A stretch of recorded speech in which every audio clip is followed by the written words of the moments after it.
Great. All right. Welcome everyone to the ORCID US Community Showcase number 12 webinar. This is our 12th showcase in the series, which is really exciting. So let's get started. To begin, we'll start with some introductions. Your ORCID US Community staff are pictured here.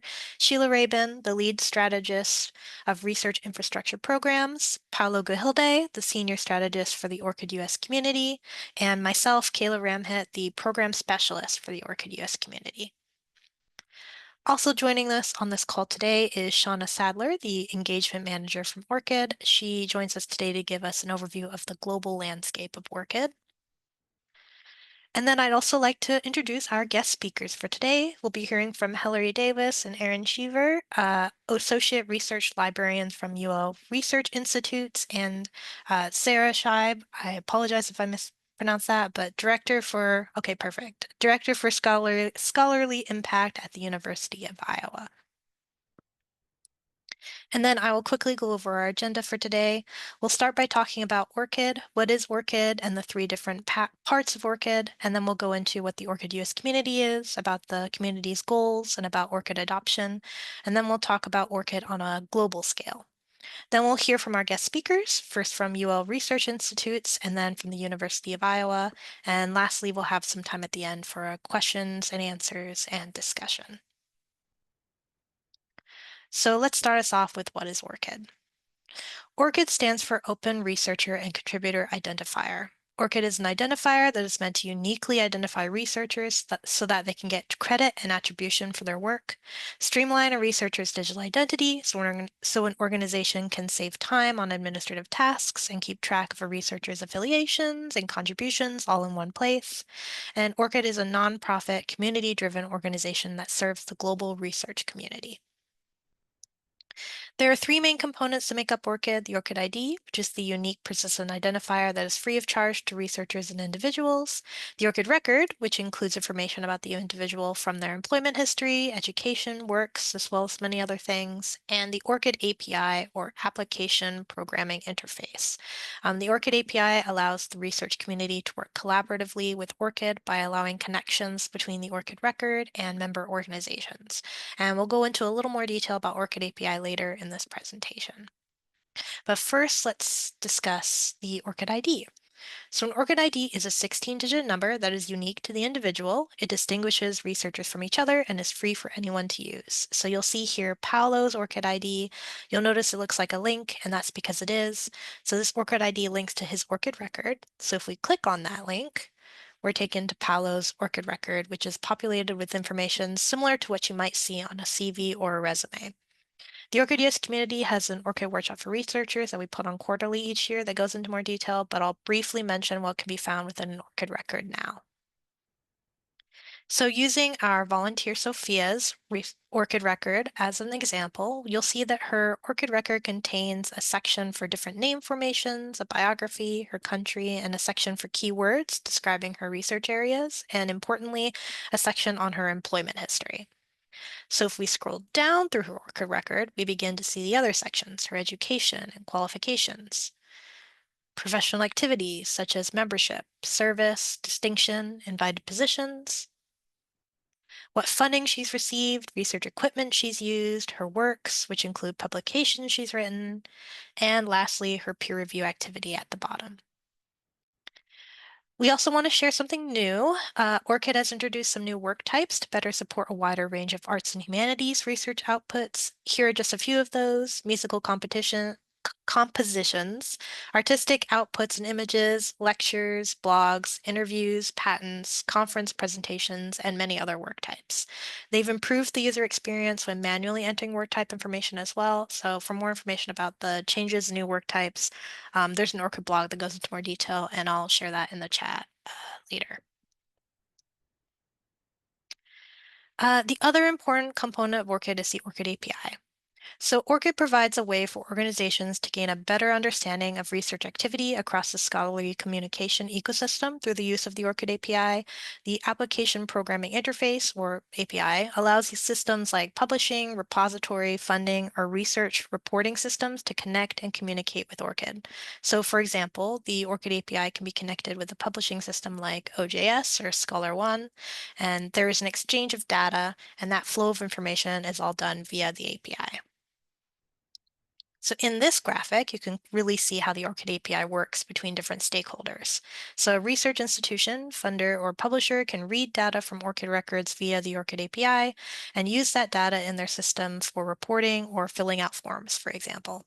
Then those stakeholders can write information to ORCID records via the ORCID API. So for example, a publisher can write works to an ORCID record, a funder can push grant awards, or an institution can push employment information, as well as many other things. There are three types of integrations with ORCID. A vendor or open source integration is with a system such as OJS or Esploro. Then there's the affiliation manager, which is a tool available to consortium members in the member portal, which pushes affiliation information to ORCID records. And the last type is the custom integration, which can be configured to best fit the needs of your organization. To integrate with ORCID with a system, you need to use one of your ORCID API keys. Lastly, if your organization is writing to ORCID and the researcher authorizes that organization to write to their record, they become a trusted organization. In the researcher's ORCID record, the organization will show up as the source of the records they write. So, for example, the University of Virginia has written employment to their researcher's record, and they show up as its source. In the source field, visible in this record, you'll also see this green check mark, and this is called a trust marker. Trust markers further verify visibly that the organization is a trusted source, reinforcing that the information in the record is authoritative and credible. So I've talked a lot about the three components of ORCID. I will now pass things on to Paolo to give you an introduction to the ORCID US community. Thank you, Kayla. So now we're going to talk a little bit more about the ORCID US community. On the next slide, we're going to see basically what comprised the ORCID US community. So it is a consortium of nonprofit organizations that are using ORCID in the US. Currently, right now, we are at 218 member organizations, and that includes universities and colleges, funders, research institutes, health and hospital systems, and many others. The consortium itself is a partnership of four different groups between Big Ten Academic Alliance, Greater Western Library Alliance, Lyrasis, of course, which is the administrative home of ORCID, of the ORCID US community, and the Northeast Research Libraries. And you see in the map here is the distribution of our ORCID US members in the continental US currently. And then on the next slide, the goal of the ORCID US community is to really provide dedicated support and resources. And that includes including communication channels, so listservs, for example. So with that many members, we really kind of create this community to have a community of practice amongst all the member organizations, as well as anyone that are interested in ORCID and PIDs in general. It also fosters a community of practice, like I mentioned, and this is really for the entire U.S., not just not just what the ORCID U.S. community comprised of. And as a consortium, it really lowered the barriers of participation for U.S. nonprofit organizations. So since we have a large number of member organizations, it really makes it easier, especially for annual fees for nonprofit organizations to join our consortium. And finally, it raises awareness about the benefits of ORCID and other persistent identifiers, so PIDs in general, to help support a fair research ecosystem. When we talk about fair, we're talking about findable, accessible, interoperable, and reusable. In the next slide, this is what currently is kind of going on with the ORCID US community. So we grabbed this data yesterday, so October 6, 2025, and there are currently 395 ORCID member API integrations. So this is in our community. And with that, we have over 712,000 ORCID IDs connected to all of these integrations. And over 98,000 of ORCID records have been updated by member organizations. So that's a really good numbers, a lot of numbers that are um, um, really good to look at in terms of like how the community is growing. And of course, we do a lot of events like this one today, community showcase. So we do other things as well, webinars, workshops, all of those things. And we have a link that we will share with you to take a look at our calendar of events for especially for upcoming events in the next month or two. And then on the next slide, one of the things that we do as a community is we do a Yorkid US Community Awards. And, we are about pretty much at the last quarter of the year, and it is time to really start thinking about who you want to nominate for most helpful individual, or perhaps your member organizations that are doing outreach effort of the year. So we really encourage you to nominate yourself, nominate others that helped you along the way in your orchid journey. And of course, nominate your team or nominate what you've been doing when it comes to outreach. So please go ahead and fill out this form. The deadline for nomination is November 30th. And with this, we will announce the winners or our awardees during our annual meeting in December. And on our next slide, we're going to talk a little bit just briefly about what's going on about ORCID in the United States. So currently right now, we are at 1.6 million ORCID ID records that are affiliated in the US. So that's a large number. And with the ORCID US Consortium, we are actually not the only consortium here in the United States. We also have a counterpart in the US government. So primarily their members are national laboratories. This is through the Department of Energy, OSTE's office. So they do a lot of things with the federal government as well. And of course, you also have direct members to ORCID. So this is just sort of like a larger picture when it comes to the United States. And I think on the next slide, we're going to transition into talking more about the global overview of ORCID with our colleague, Shauna Sadler. Thanks, Paolo. Really appreciate it. Next slide, please, Kayla. So Kayla and Paolo did a great job explaining, orchid adoption in the U.S., which is wonderful. So I'm just going to take a few quick slides to tell you about the rest of the world and how orchid is growing globally. So one of the big things that we like to just celebrate, it's just so exciting, is how much orchid data is being used and reshared around the world. So in last year, our orchid registry was queried 2.2 billion times. And so I like to show this infographic of, all the data going between orchid records and all the different stakeholders in the research community, globally. And it was, our registry was hot last year. And Kayla, if you could go to the next slide, the adoption of ORCID and reuse, and next slide, is really increasing. It's just fantastic. Oh, these are different slides, Kayla. That's okay. So, Kayla, would I be able to share my screen instead?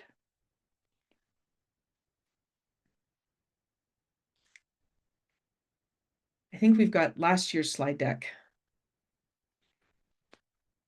Okay, let me just quickly.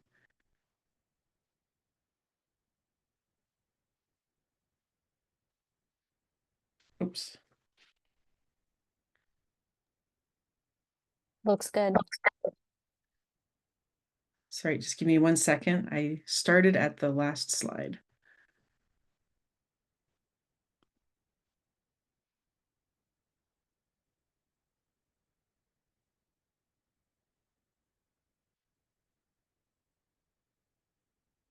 Ooh. Sorry, everybody.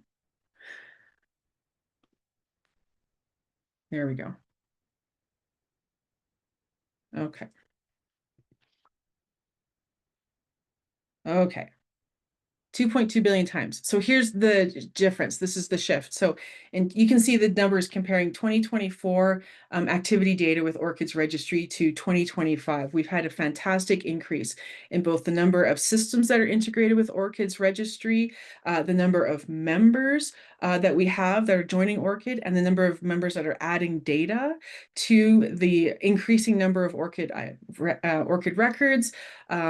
It's just fantastic. There's just so much data and so much adoption. It's just this wonderful increase, and we're just so thrilled. And so a huge thank you to everybody who's here today to help with this great momentum and adoption of ORCID. So we have ORCID members. We've grown. We've got ORCID members in 65 countries now. We still, some of our new countries that have joined ORCID, Malawi, Namibia, Qatar, and Zambia. We're quite excited to see them join ORCID. So we still have 30 national consortia. That's the same number as last year. But we have some consortia in development. So India, Thailand, and Uganda. So India is really excited to join ORCID, and they're going to have a big adoption, which we're excited about. So InflipNet is the lead organization that's similar to the equivalent of Lyrasis. And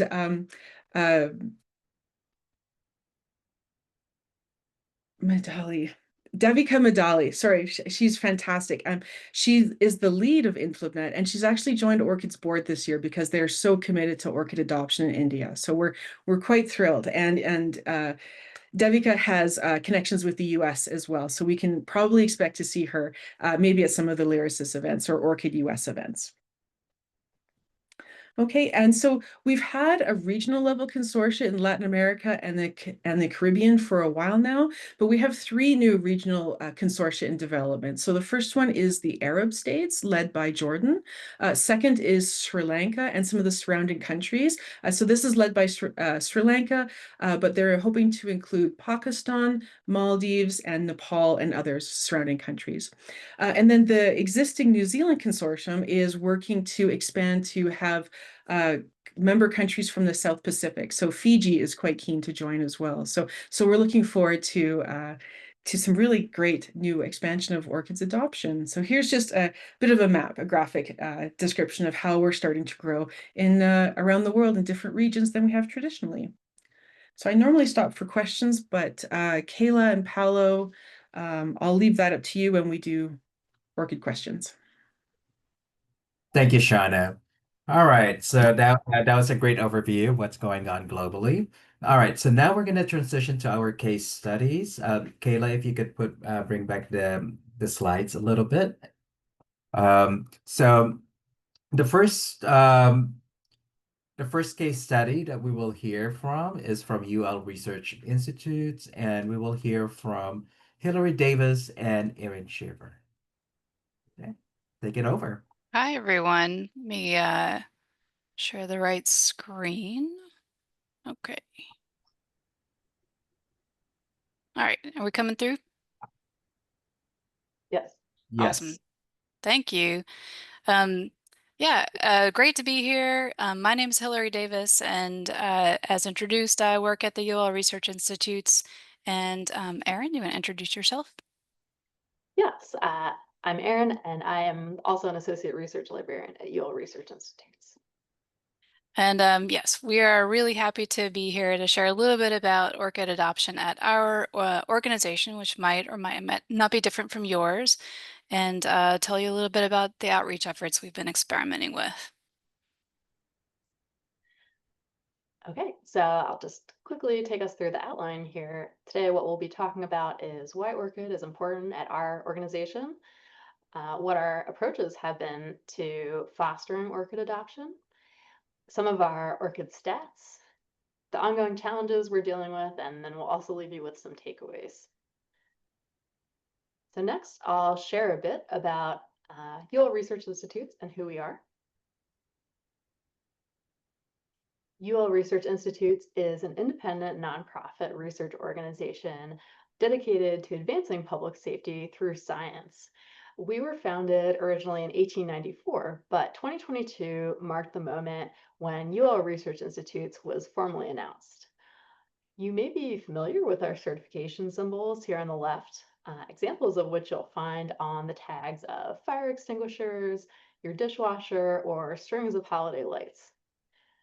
The organization is mostly US-based, with labs and groups spread out across the US. And there are three grand challenges that we focus on: resilience and sustainability, human and societal health, and safety at the human-digital interface. And now I'll give it back to Hillary.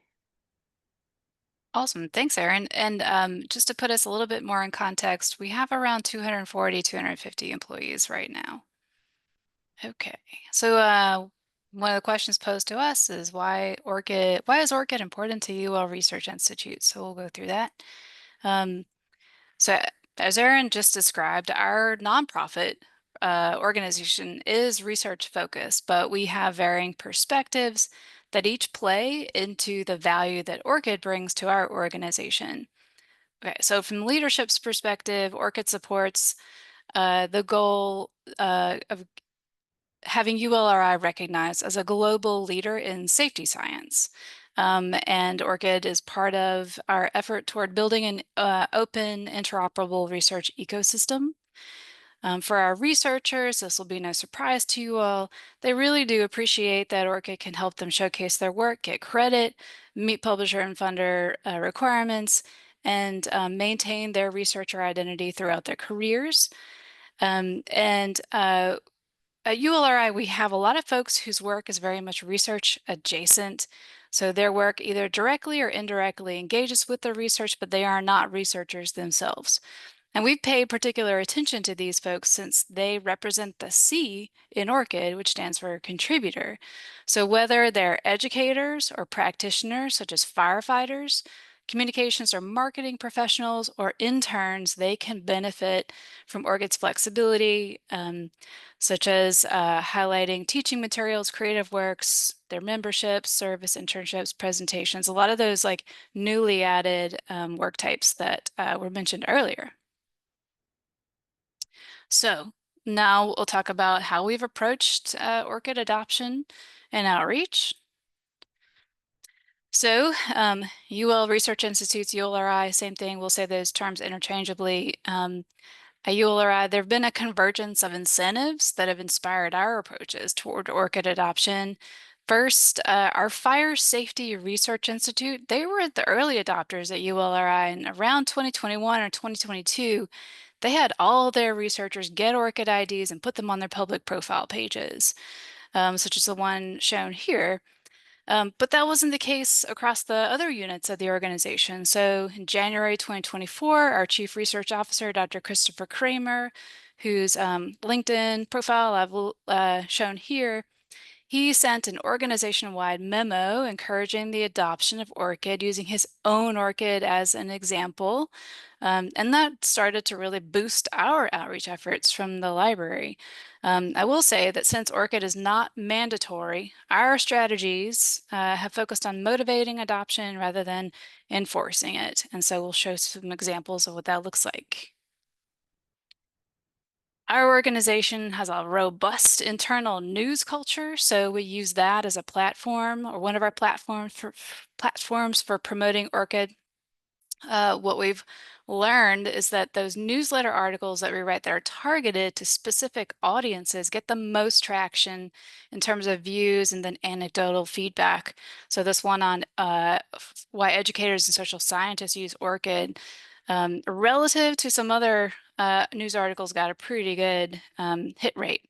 Another article that we wrote that talked about how to use LinkedIn alongside ORCID was also decently received. I'll just say LinkedIn is a highly used tool in our organization. And these are two news articles in comparison to one that was more general that got few reviews.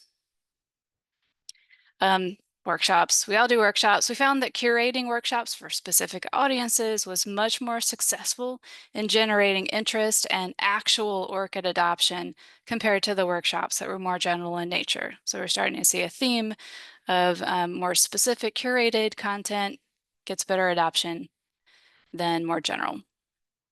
Okay, we also tried some gamification and some engagement after certain milestones for people. So Erin runs a really fun summer library challenge that comes with some awesome prizes. The quest that we included for folks is to update their ULRI employment affiliation in ORCID, mainly to reflect their current employer and to get the correct ROR, the Research Organization Registry number, into their ORCID records. This led to some decent levels of participation and for sure some improved ORCID records. On the other side of the slide for milestones, we're kind of testing the uptake of this outreach, but it's been pretty decent so far. So whenever someone publishes a new article or presents at a conference, maybe they get a promotion at work or some sort of award, maybe they just have a workplace anniversary, we reach out to congratulate them. And if the circumstances make sense, and often they do, we say, hey, we can help you update your ORCID record to reflect this new milestone. And a lot of people are taking us up on that offer. All right, so we decided, it's just part of our outreach, we decided to ask our own researchers and educators at ULRI, could we use your ORCID record as exemplars in our workshops, in our newsletter articles that we write? Everybody that we've asked has said yes. And this approach has definitely led to some strong positive reinforcement all around by enabling the people in our organization who have ORCIDs to lead by example.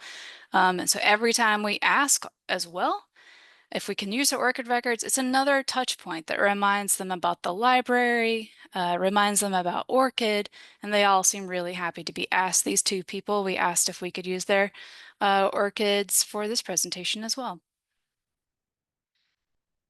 Okay, and so for some of the more technical scientist jobs at ULRI, the library has been asked to help find potential candidates. So we started to use the search function in ORCID to search for keywords related to the jobs like water decontamination. We also used databases like Dimensions that include ORCID in the author results. So this experience has not only helped us find potential candidates for jobs, but it's also helped us explain to researchers how useful it is to include keywords in their bio in their ORCID records. So now I'm going to pass it to Erin to talk about another pretty significant outreach initiative. Great. Thanks, Hillary. So before I dive into this, let me just ask, has anyone heard of an ORCID tune-up before? I'm curious if you could put your answer into the chat while I'm talking through this. Our ORCID tune-up program started at the beginning of this year, 2025, and this slide was my pitch for ORCID tune-ups for the researchers in my library update presentations for large groups. So you might be wondering, what is an ORCID tune-up? An ORCID tune-up is a 20-minute session where a librarian reviews an individual's ORCID profile and makes suggestions for enhancements based on ORCID best practices. And this electric vehicle was a tie-in to some of our research groups that study electric vehicle fires. It's the Mercedes-Benz G-Class G580, otherwise known as the G-Wagon. And could just go to, yep, there we go. So similar to how Hillary described the idea of ORCID exemplars as relationship building, the ORCID tune-ups have been a nice concierge service the library can offer to research-related staff to build relationships. Many of them already understand that ORCID can be important and useful for their careers, but they might be unsure of practical ways to maximize their ORCID profiles. So often we are refreshing ORCID concepts in these sessions, and sometimes, as with early career researchers and research adjacent roles, we're introducing ORCID for the first time and helping someone build a profile from the ground up. And finally, one of the main benefits for the library is the chance to explain to our colleagues why having the correct ROR is important for both them and the organization as a whole, and giving them instructions on how to correct the ROR if they need to in their case. So that goes along with our kind of encouragement rather than enforcement approach. Okay. So this slide is, for reference, something for you to look back at later if you're interested in implementing ORCID tune-ups. This sort of gives the bird's eye view of our process that starts with looking at an individual's research, or looking at an individual's ORCID profile, reviewing their other profiles, identifying any gaps, and creating a notes document and a bibtex file for the researcher to be able to update their profile. And it all culminates in a one-to-one ORCID tune-up meeting.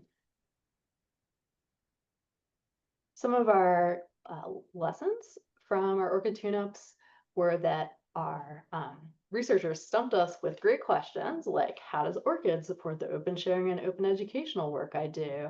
And how can I explain my role in the corporate R&D projects that established me as a leader in my field?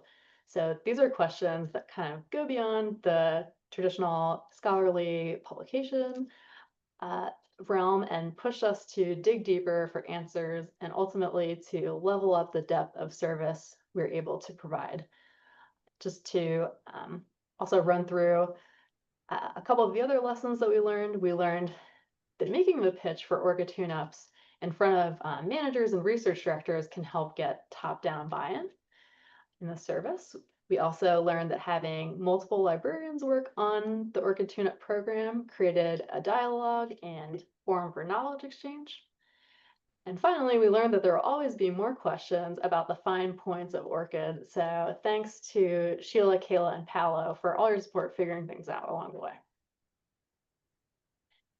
And I'm just going to close up with some quick stats on our ORCID adoption at our organization. So as of now, we do have about 80% of staff with ORCIDs. 20% of them we have been able to find an ORCID for. And of the 80% that do have ORCID, a little less than half have the correct ROR on their ORCID profile. So that's something we're still working on. And as far as our ORCID tune-up program goes, we've completed 33 ORCID tune-ups and counting. And now I'll hand things back to Hillary. Awesome. Thank you, Erin. So I will now really wrap it up with just a few takeaways.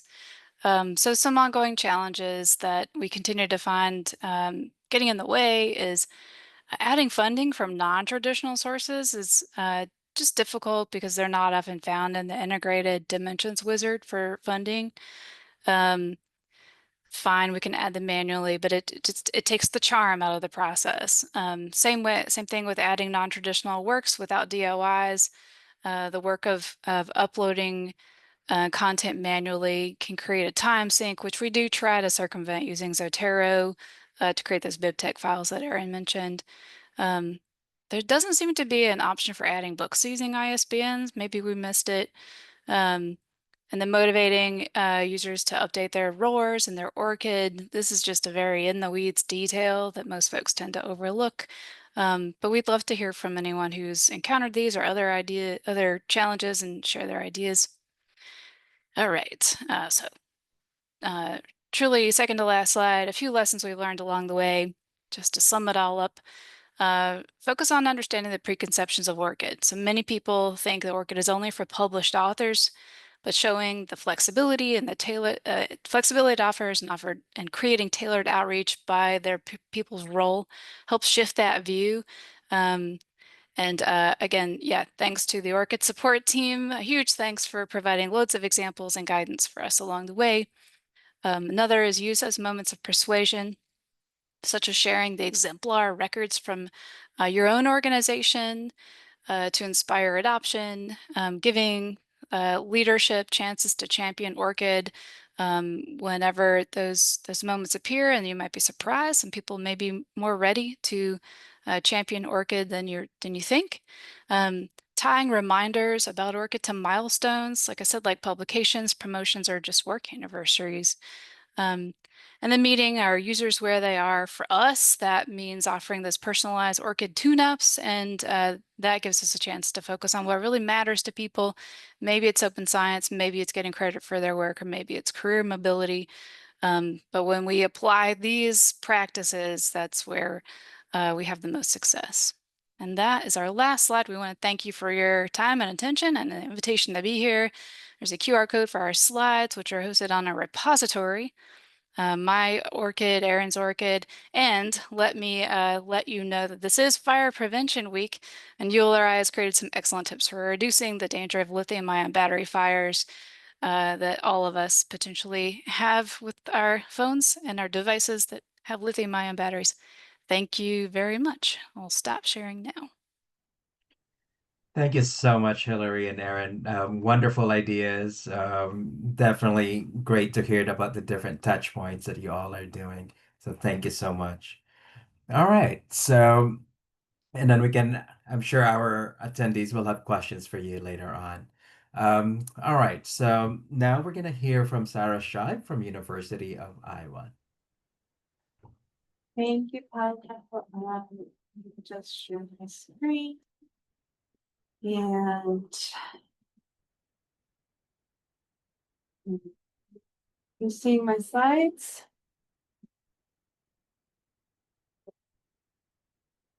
Yes. Okay, good.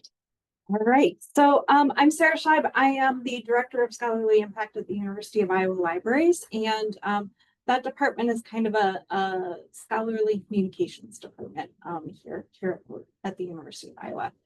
And so here's our obligatory about the University of Iowa slide. We're a Research One university, and we have an affiliated hospital, and we're located in Iowa City, Iowa. We have our student enrollment is about 32,000 as of fall 2024. We are ranked #1 as the public university for writing in the disciplines, and then also for nursing. And we bring in over 500 million in external research funding each year. So high research activity on our campus, which means that the value of ORCID's just really important here. Persistent identifiers for researchers, disambiguation is just it continues to be a major problem for researchers, and those persistent identifiers also enable like some tracking and reporting for us to do institutionally. We also value ORCID as a researcher profile. It is a discoverable showcase of researcher activities. You know, it's something that's going to come up if somebody searches for your name in Google. And it's portable. Unlike some of our other profile systems that we have available that are restricted to campus users, if you're a graduate student and you sign up for an ORCID, you can take that ORCID profile with you when you get a job at another institution. So that's really important for our folks. And then you can use it to populate other profile systems like ScienceCV and other things. Also, it's increasingly a kind of single sign-on option so that you can sign in using your ORCID with various funding agencies, publishers. And then it's also really nice to, we have all of these integrations that we have both with our internal and external systems on campus. So, so we have been, I was trying to figure out how long we've been an ORCID member. I couldn't find it in my records because we've been a member for a while. At least since 2016, but I think it's back to like 2014 or something like that. We became a member like shortly after I joined the university in 2012. So it has been from the beginning a collaboration between the university libraries, which is the department I'm in, and our information technology services. We have created, so the first kind of step for ORCID adoption at Iowa is that we created a planter tool. Yes, we plant our orchids at the University of Iowa. And we created that planter tool for connecting orchids to our systems. We developed promotional materials at that point. And we have the benefit at the University of Iowa of having an extensive librarian liaison network. So these are subject specialist librarians that are really integrated into departments and colleges, and they work one-on-one and in groups with researchers, and they provide a lot of the outreach, training, and support for ORCID on our campus. Our College of Medicine was an early adopter, and they actually required faculty to create and connect their ORCID to the university system. So the planter tool that I mentioned in the last slide, that is, we have three integrations. And the first one, that planter tool, this is our custom integration. We currently have 3,247 connected IDs through this custom integration. And that was developed in partnership with our information technology services. So anyone who is affiliated with the University of Iowa can connect their ORCID to this custom integration. And then we pull those ORCIDs into our identity and access management system. We don't currently do updates through this integration yet. But we are considering using affiliation manager for graduate students. This integration, this is the only one that is available to graduate students, and so using affiliation manager through this this integration that for graduate students, that just makes the most sense. And then the College of Medicine uses this integration to read works through the API as well. So they're integrating that data into their own systems. Our second integration, I only put it up here like to keep me honest because this is largely defunct. We only have 96 connected IDs. And this was an integration with a short-lived faculty activity reporting system that was managed by our information technology services. That has been, we haven't been using digital measures for a while, so it's not something that we've been promoting, and we don't do any updates through this integration. But we do integration, this is a growing area for us. Our third integration is with Iowa Research Online, which is our branding for Esploro. And we only have 113 connected IDs so far. But if you're not familiar with Esploro, it is a research information management system. It can also be used as an institutional repository. We were an early adopter, and the system allows us to create records for things that we hold, that we have the full text, like our theses and dissertations, but also for things that are published elsewhere. And so it allows us to create a complete catalog or profile of our university research output. So we activated the ORCID integration with Esploro in 2023 after extensive testing and troubleshooting with the vendor, which is Ex Libris, which is Clarivate. So this integration is available to all faculty and staff. And we currently have 112 records that have been updated. We update the works in their ORCID profile using the data that we have in Iowa Research Online. So we have added 4,841 works to ORCID using this integration. We're also experimenting with adding affiliations to through this system. So in terms of outreach, I mean, I was taking notes furiously while listening to the UL Research Institute. We provide a lot of point of need training and documentation on a LibGuide that we make available to everyone. I mentioned our liaison librarian networks that we really rely on for outreach and support.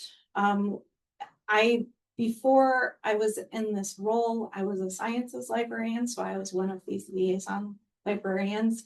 And so I used to, I would get researchers wanting to add me as a trusted individual to their profile, and then I could go in and I could add works using the various wizards that were available in the profile system.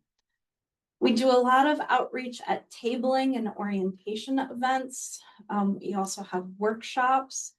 But again, like a lot of this is liaison, like networking. You know, when they go in and do an orientation session for graduate students or an information literacy session, they mention ORCID and provide information about how they can get started.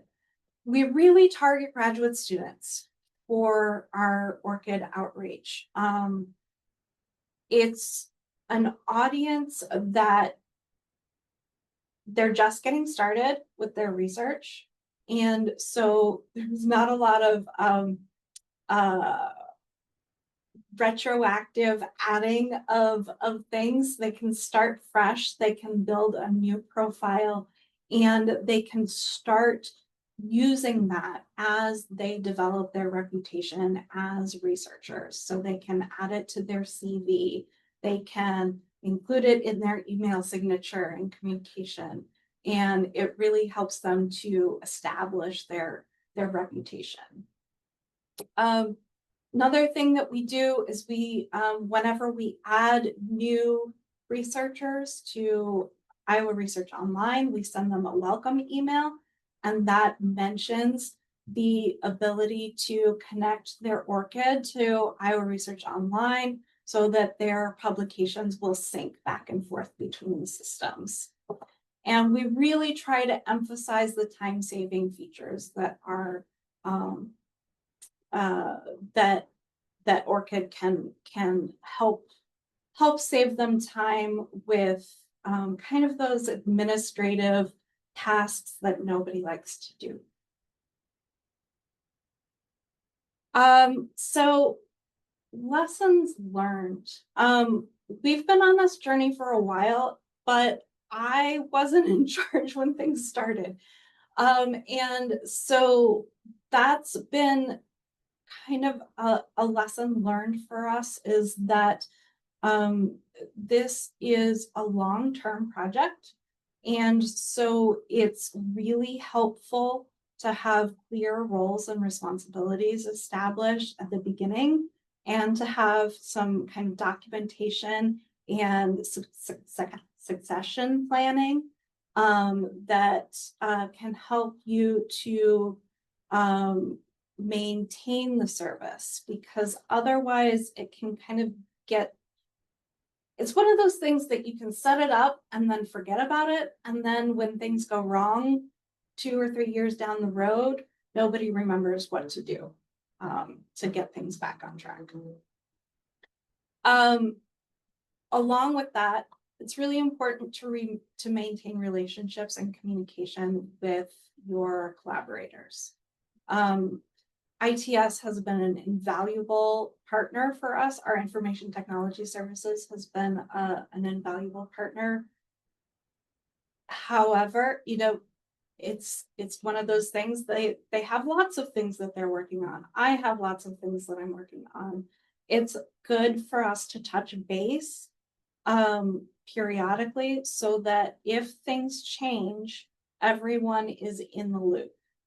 So this recently became apparent to us IETS had changed the URL for our planter tool. So the website that our researchers go to connect their ORCID.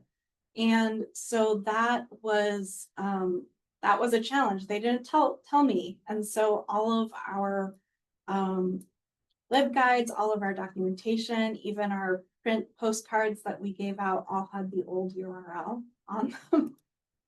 It was kind of a mess. So communicate with your collaborators, at least touch base with them once a year and make sure that everyone is on the same page. Be careful when you name your integration.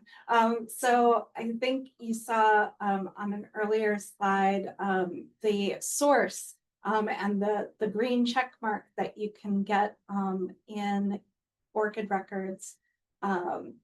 And the name of your integration is what is listed as the source there. So just be intentional about that, be mindful of that, and make sure that you are ready for that to be publicly available. Of course, when you're implementing a new integration, test and then test again and make sure that that the works are being mapped appropriately, that the metadata is coming through.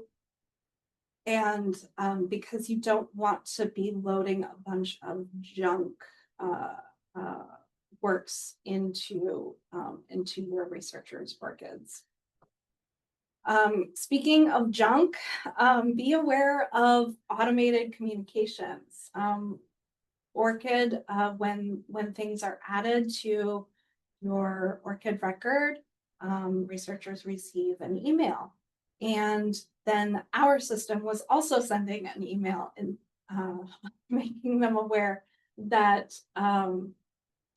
that their ORCID had been updated. So we turned off those emails to avoid overwhelming our researchers with emails.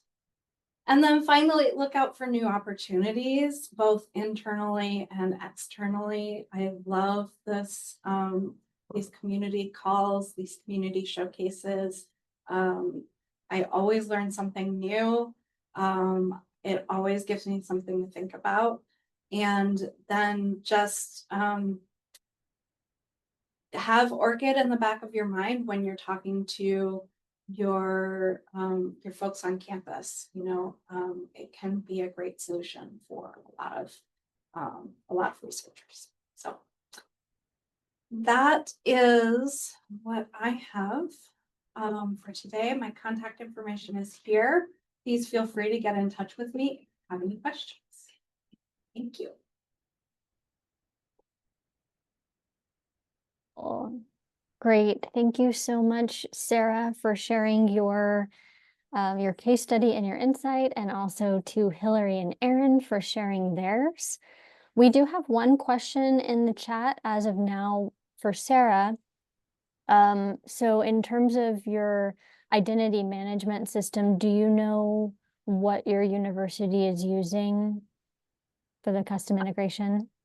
It is, we have our own homegrown identity management system. So that's why we really needed that custom integration, because nothing worked out of the box.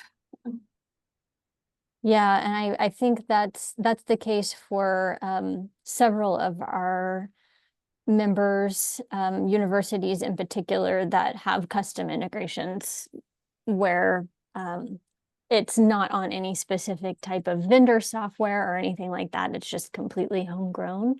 I will say that if anyone on this call is considering doing some sort of custom integration with your identity management system, let us know. We'll put our email address in the chat, and we would love to hear from anybody who's thinking about that, because one of the other benefits of our ORCID US community is that we can put people in touch with each other. You can actually talk to people at other institutions that have maybe done a custom integration similar to what you're thinking about doing, and we can help facilitate that.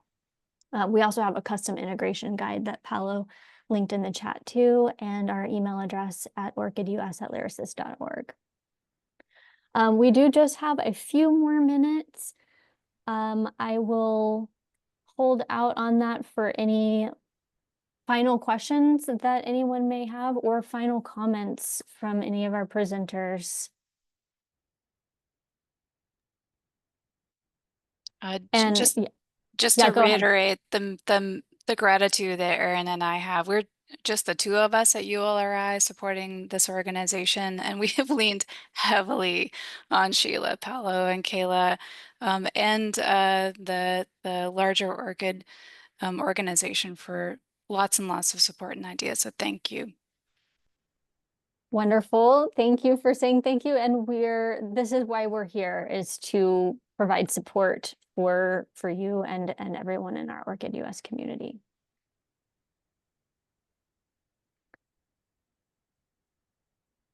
All right, so we certainly got a lot of really great ideas today. Thank you again so much, Hillary, Erin, and Sarah, for sharing your insight.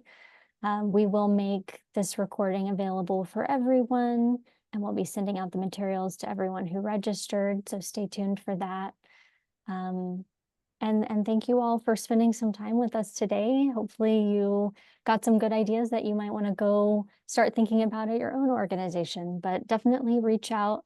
Let us know if there's anything we can do to help and support you on your ORCID journey. And thanks so much, everyone. I hope you have a great rest of your day.